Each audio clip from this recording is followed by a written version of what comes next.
So why is testing important? Let's talk about a couple of reasons why. Well, it won't be so your stuff won't break. Right. When you go in and change something and suddenly some part over here breaks, you'll know before your customers have to experience it. Yeah. And that's an important part. I mean, there's certainly coding aspects to keep your code safe and to keep your customers safe. If you've got a highly utilized product and you don't have good tests and you go and update something and it completely craps your product out and it's a product that people are depending on, you've just let your customers down. And you didn't do a good job of protecting your customers' interests.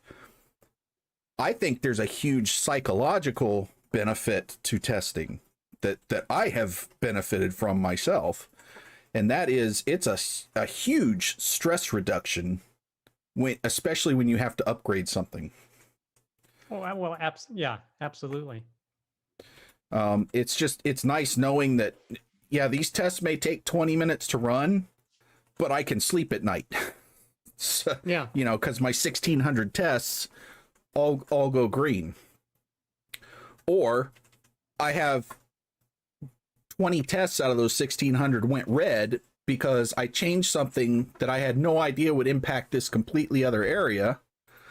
So I can go fix it before I give my company a black eye by putting it out in the world.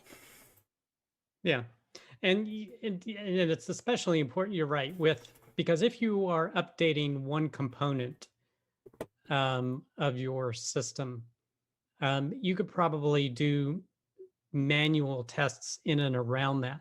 But if you're updating now I should take a step back here in a second, but if you're updating a gem, if you're updating a particular library, that could have far ramifications throughout the code base. So that does give you confidence. And I should mention to our viewers that a lot of our experience is in Ruby on Rails and Ruby. So even though we've done JavaScript and Ruby and Chris, you've done, what are some of the other languages? A lot of .NET, a lot of Pascal. Okay. And I've also started doing, more Elixir and things of that nature. So, yeah. So some of our experiences, once things we mentioned are colored by it, but still, it's still applicable to a great, sure, the general development experience. And I've spent a lot of years going through different environments too, where testing was a priority and testing was window dressing.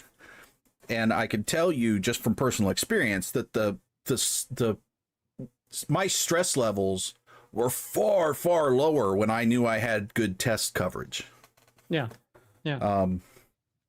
And despite the fact that we were writing a lot of tests, our overall development was actually much faster. Yeah, because here's the thing. I mean, I deal with this too in terms of the psychology, is that if I don't have good test coverage on something, then I'm going to want to manually test it out the wazoo. And that's time spent doing that where I could have been moving forward and developing more code or additional tests or going forward. I have to essentially take a step back and spend time manually testing something to verify that I feel good about it before deploying something. Right. If you like this clip and want to watch another one, you can click right here. Or if you want to watch the full video, you can click here.